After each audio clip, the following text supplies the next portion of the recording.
Mi nombre es Deborah Brown, y cumplí 67 años hace apenas unos meses. Nunca imaginé que estaría pasando esta etapa de mi vida como viuda, sentada en una iglesia fría de Boston mientras el viento invernal hacía vibrar los vitrales de colores. El aire olía a lirios y humo de velas, y cada respiración se sentía pesada mientras intentaba evitar que mis manos temblaran sobre mi regazo. Steven había sido mi esposo durante más de 4 décadas, y el silencio dejado por su ausencia era más fuerte que la música del órgano que llenaba el espacio. Cuando terminó el servicio, amigos y familiares ofrecieron palabras que sonaban vacías en mis oídos. Sonreí con educación, pero por dentro me estaba desmoronando. Más tarde ese día, me senté frente al abogado, con una mesa de madera pulida entre nosotros.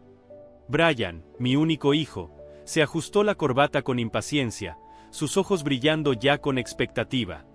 El abogado carraspeó, y comenzó a leer el testamento. La voz de Steven parecía resonar en cada línea, pero las palabras me golpeaban como piedras afiladas. A Brian Brown, mi hijo, le dejo el ático en Los Ángeles y mi cartera principal de inversiones. A mi amada esposa, Deborah Brown, le dejo la propiedad ubicada en una dirección industrial en Nueva Jersey. El garaje y su contenido. La palabra garaje retumbó en mi pecho. Sentí que la habitación giraba, el suelo pulido se movía bajo mis ojos. Los labios de Brian se curvaron en una débil sonrisa que intentó disimular. Se inclinó hacia mí y presionó mi hombro con una mano que se sintió más como un agarre que como consuelo. Susurró en voz baja, prometiendo que se haría cargo de todo, y murmuró que el garaje no valía nada de todos modos. Mi garganta se cerró, pero asentí porque no tenía fuerzas para discutir. Más tarde esa noche, regresé a lo que aún consideraba mi hogar, el ático donde Steven y yo habíamos construido 15 años de recuerdos. Entré con mi maleta, solo para escuchar la voz firme de Brian diciéndome que las cosas habían cambiado. Explicó que el ático ahora era suyo, y que tenía planes de renovarlo. Sugirió que me quedara con una tía, o quizás que utilizara el garaje que mi esposo me había dejado. La crueldad casual de sus palabras cortó más profundo que el viento helado del exterior. Supliqué por tiempo para adaptarme, pregunté si podía quedarme un poco más, pero la expresión de Brian se endureció. Dijo que el ático ya no era mío, que Steven lo había dejado claro en el testamento. Lo miré, buscando al niño que había criado, al niño que alguna vez sostuvo mi mano al cruzar la calle, pero todo lo que vi fue a un hombre ambicioso sin espacio para su madre. Mis rodillas temblaban mientras me apoyaba en el respaldo de una silla. Él se dio la vuelta, ya hablando por teléfono, avanzando en su nueva vida. Horas después, me encontré conduciendo por calles desconocidas, con mi maleta y mi bolso como única compañía. Las luces de la ciudad se difuminaban entre mis lágrimas mientras me preguntaba cómo me había convertido en una invitada en mi propia vida. Seguí las indicaciones hasta la dirección escrita en un pequeño trozo de papel. El vecindario se volvió más oscuro, con almacenes alineando la carretera. Finalmente, me detuve frente a un edificio en ruinas, con la puerta metálica oxidada y la pintura descascarada. Este era mi legado, mi futuro. La lluvia comenzó a caer mientras salía del coche, el frío se filtraba rápidamente a través de mi abrigo. Apreté la llave que el abogado me había dado, con bordes ásperos y desconocidos. Mis dedos temblaban tanto que casi la dejé caer. Con esfuerzo, la introduje en la cerradura. La vieja puerta gimió en protesta, como si intentara advertirme que no entrara. Respiré hondo, levanté mi linterna y empujé para abrirla. El haz de luz cortó décadas de polvo, y por un momento, pensé que no había nada más que sombras. Entonces, la luz iluminó algo metálico y brillante. Me quedé inmóvil, con el corazón latiendo con fuerza al darme cuenta de que aquel garaje no era lo que parecía. El aire dentro era más cálido de lo que esperaba, un zumbido seco que no correspondía al exterior deteriorado. El haz de luz se deslizó sobre un suelo liso, no el concreto agrietado que había imaginado. El olor a aceite y moho brillaba por su ausencia. En su lugar, había un leve aroma estéril, como de un museo o laboratorio. Di unos pasos más, el sonido de mis zapatos resonando suavemente, y el aliento se me detuvo cuando la luz reveló la parrilla plateada y curva de un automóvil intacto por el tiempo. La funda se deslizó de mis manos temblorosas al retirarla, y la forma debajo cobró vida. Un Aston Martin DB5 brillaba frente a mí, su plata pulida capturando la luz como si hubiera estado esperando este momento. Recordé a Steven viendo viejas películas de James Bond, su sonrisa tranquila cada vez que aparecía ese mismo modelo. Mis rodillas se debilitaron. Aquello no era una reliquia polvorienta. Era un tesoro, impecable y vivo en su quietud. Me tambaleé hasta la siguiente forma, con las manos temblorosas mientras tiraba del pesado paño que la cubría. Un Mercedes-Benz 300 SL apareció ante mí, con sus icónicas puertas de ala de gaviota que parecían sugerir vuelo incluso estando inmóvil. La pintura azul profundo brillaba bajo una iluminación empotrada que recién entonces noté, brillando suavemente desde el techo. Steven no solo había estacionado autos allí. Había construido un santuario. El brillo del cromo y la elegancia del diseño me dejaron sin aliento, como si hubiera entrado en otro mundo. La última funda reveló un Ferrari 275 GTB, en un rojo intenso que me hizo pensar en aniversarios, y en el vino que a Steven le encantaba pedir. Su carrocería aerodinámica parecía lista para lanzarse por una carretera costera, aunque había permanecido escondida en silencio durante años. Junto a cada automóvil había una carpeta de cuero gruesa, llena de documentos y registros. Incluso con mis ojos inexpertos, comprendí que aquellos no eran simples vehículos. Eran inversiones de un valor asombroso. Me giré y, por primera vez, noté las instalaciones modernas que había encima de mí. El garaje había sido diseñado para proteger, con circulación de aire, suelo impecable y una iluminación pensada para exhibir. Aquello no era un espacio abandonado. Era una cámara acorazada cuidadosamente construida. Mi pecho se apretó al imaginar a Steven allí, preparando todo esto en silencio sin decirme una sola palabra. En la pared, cerca del interruptor, vi un sobre con mi nombre escrito con su letra familiar. Rompí el sello, con el corazón latiendo con fuerza mientras desplegaba la carta. Steven explicaba que había elegido este camino para protegerme del control de Brian, que dejarme una riqueza visible solo le daría a nuestro hijo poder sobre mí. Los autos por sí solos valían casi 12 millones de dólares. La documentación y los contactos confiables incluidos me ayudarían a manejarlos. Escribía que quería que yo fuera libre, no dependiente, y que este secreto era su última forma de protegerme.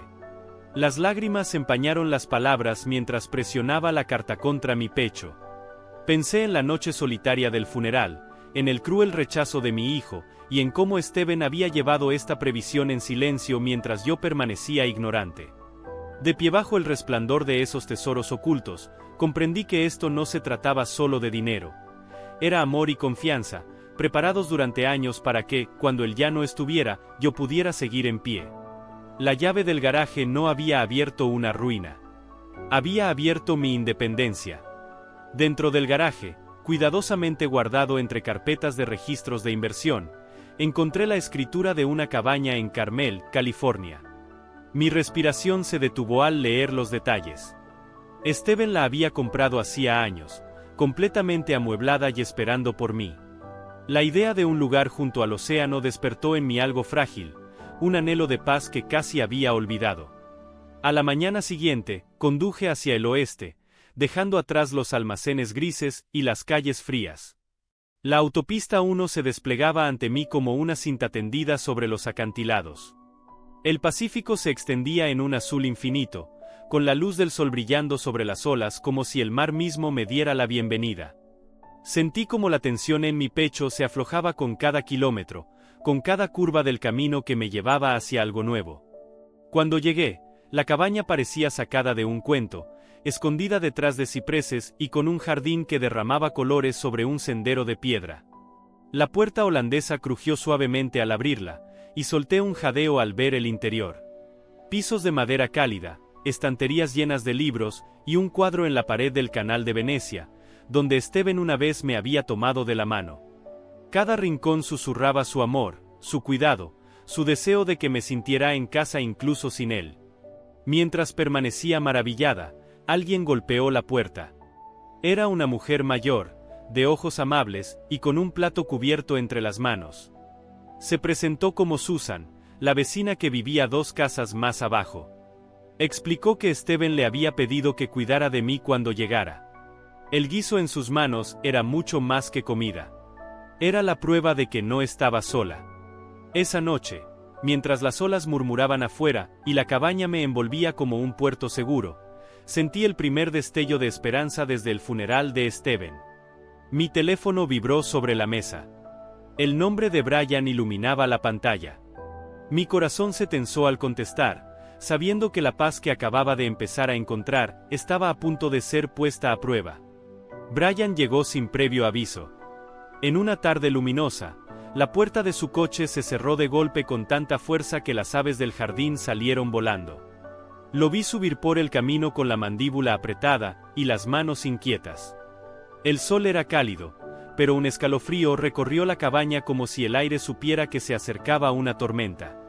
No entró de inmediato. Se quedó en el umbral y exigió saber qué estaba escondiendo. La palabra garaje flotó entre nosotros como un desafío, y pude oír en su voz la misma incredulidad que yo había sentido la noche del testamento. Abrí la puerta y le pedí que se sentara. Ignoró mi ofrecimiento y comenzó a pasearse por la habitación, con los ojos recorriendo los libros, las alfombras suaves y el cuadro de Venecia que Steven había elegido. Dijo que la cabaña demostraba que había más de lo que yo había admitido, que lo había engañado. Manteniendo la calma, le respondí que había descubierto todo después del funeral y que aún estaba aprendiendo. La serenidad en mi voz pareció irritarlo más que cualquier defensa que pudiera haber dado. Se acercó y dijo que el garaje no era inútil, que había visto reflejos a través de un cristal polvoriento y la curva pulida de algo raro. Enumeró modelos y precios como si estuviera leyendo un libro contable, como si los números por sí solos pudieran probar su argumento. Sus palabras eran rápidas y cortantes, pero debajo de ellas percibí pánico. Le pregunté cuánto tiempo llevaba investigando. Dijo que había contratado a alguien porque temía por mí, pero que había descubierto la verdad por accidente. Vi un enrojecimiento subirle por el cuello mientras explicaba que todo se trataba de seguridad, no de dinero, pero la mentira cayó entre nosotros como un peso muerto. Le dije que Steven quería que yo estuviera a salvo, y que quería ponerlo a prueba a él. Él replicó con amargura que Steven nunca había creído en él, que cada logro había sido recibido con una ceja levantada en lugar de elogios. La confesión nos sorprendió a ambos y, por primera vez, no era un hombre con un plan, sino un hijo con una herida antigua. El silencio se instaló por un momento. Sentí simpatía y tristeza recorrerme como una ola lenta, pero no cedí. Le dije que el dolor no justificaba la crueldad, y que el amor no podía sobrevivir sin respeto. Exigió acceso.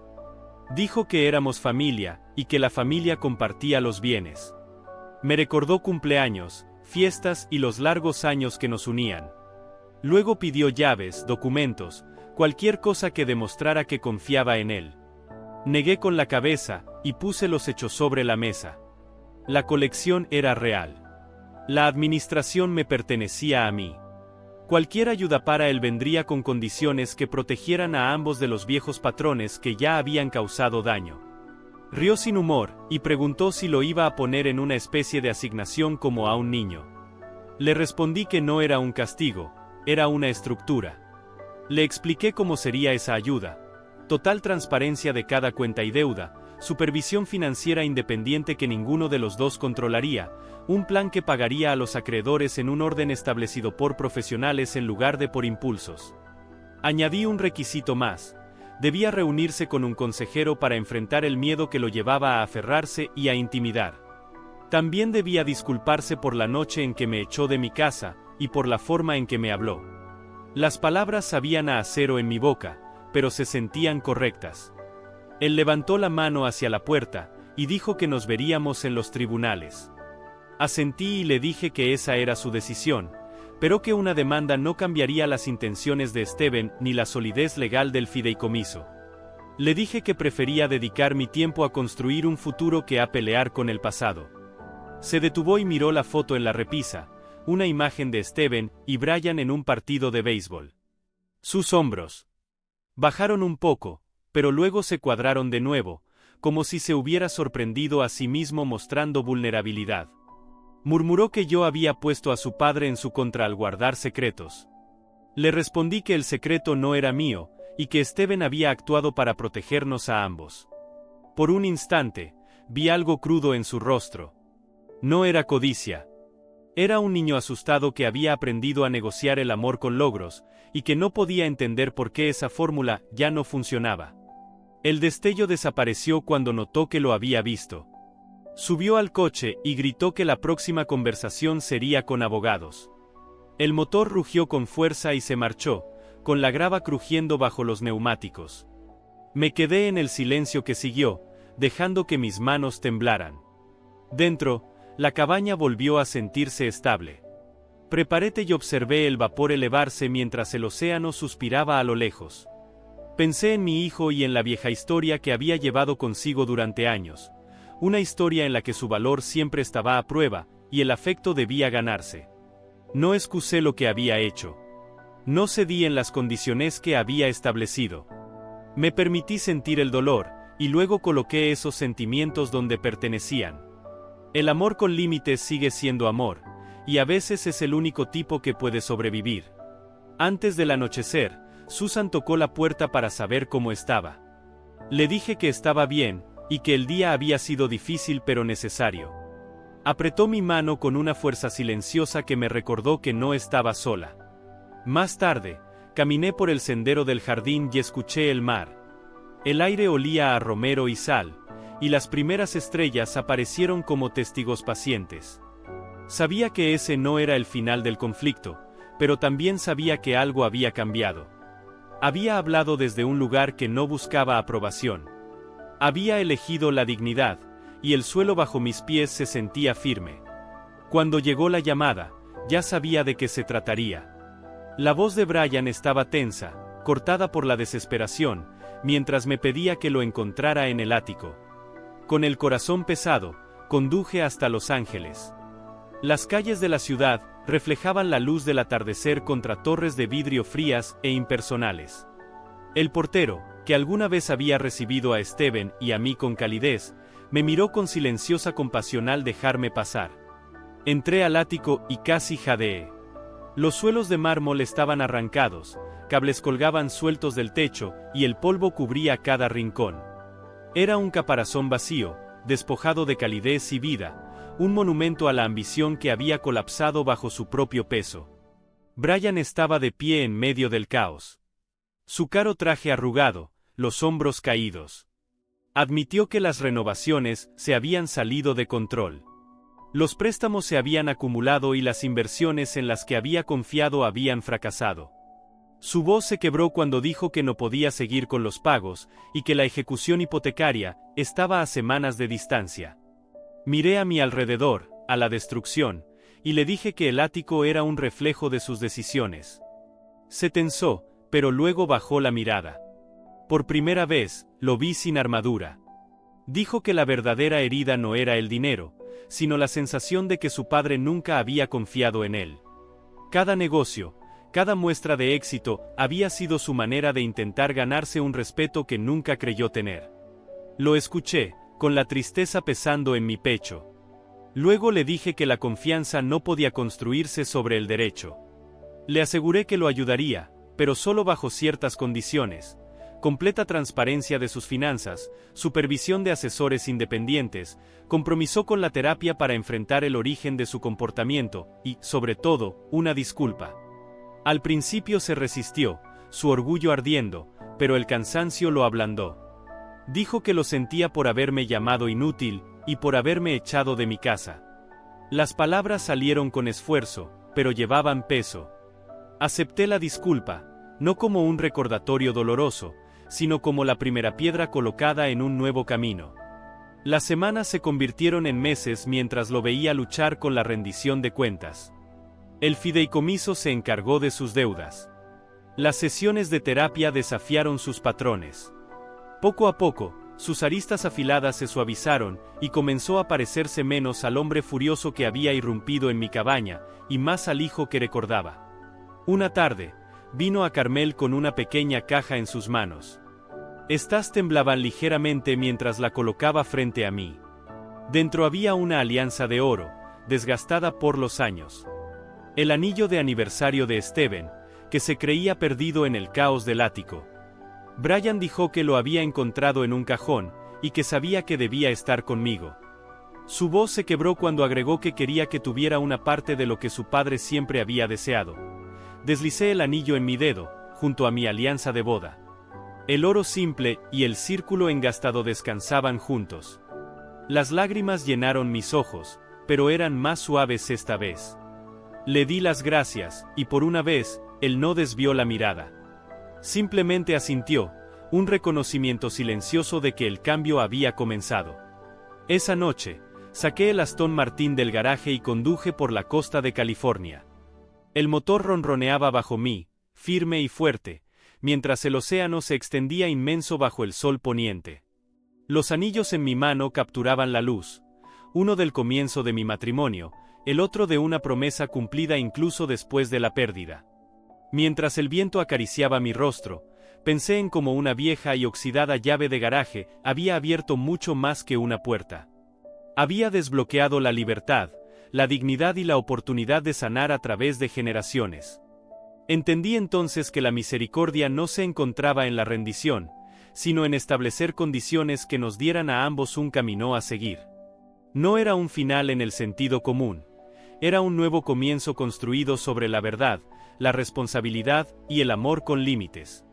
Seguí conduciendo, el horizonte desplegándose ante mí como una promesa. Llevaba conmigo el peso y el regalo del último acto de amor de Steven. En cada curva del camino, en cada susurro del mar a mi lado, sentía su presencia. No como un recuerdo doloroso, sino como una fuerza silenciosa que me había enseñado a mantenerme firme, incluso en medio de la pérdida. Brian y yo aún teníamos mucho por resolver, pero el odio ya no gobernaba nuestras conversaciones. En su lugar había espacio para el perdón, para el crecimiento, para una nueva historia. Una historia que no borraba el pasado, pero que elegía aprender de él. Y mientras el sol desaparecía lentamente detrás del océano, supe que, de alguna manera, Steven había planeado este final desde el principio. No era una herencia de dinero o propiedades, sino una herencia de fortaleza, de coraje, de amor que protege sin sofocar. Así terminó mi historia, no con el eco de una puerta cerrada, sino con el sonido del motor que me llevaba hacia adelante. Con el corazón más liviano y la mirada puesta en el futuro, seguí conduciendo, lista para lo que viniera. Porque ahora sabía que incluso el dolor más profundo puede transformarse en esperanza, y que incluso un garaje olvidado puede contener el poder de una nueva vida.